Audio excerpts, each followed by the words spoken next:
So here I can start off with down the middle, and then from here I can show the anatomy as it was at the time of death. So everything is accurate, there's no rendering done. Since the cadaver was flash frozen, there were scans that were taken of the cadaver itself, and then from there you can see the anatomy as it was at the time of death. You can also isolate or annotate different parts of the system. So in this case, I can start by removing the skin, removing the skeletal system, and other structures until I'm left with the gastrointestinal system. From here, I can get a better view by just zooming in, and I can also get a posterior view by just giving it a little spin. And in this case, I can start removing different structures and getting the annotation of any structure I remove.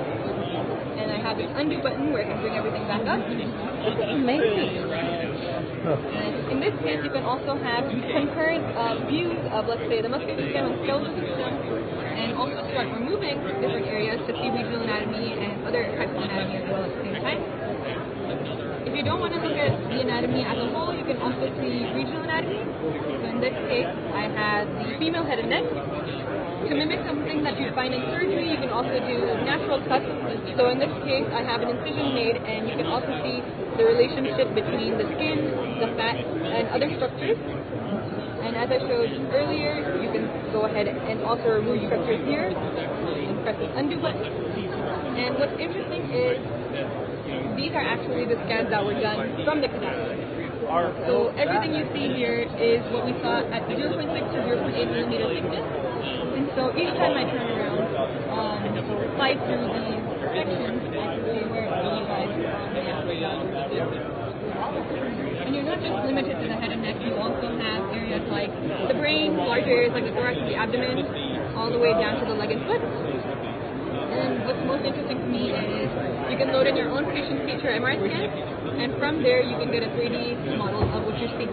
So here we have a post-operative scan of a patient with a brain aneurysm, and this is the actual CT that was provided.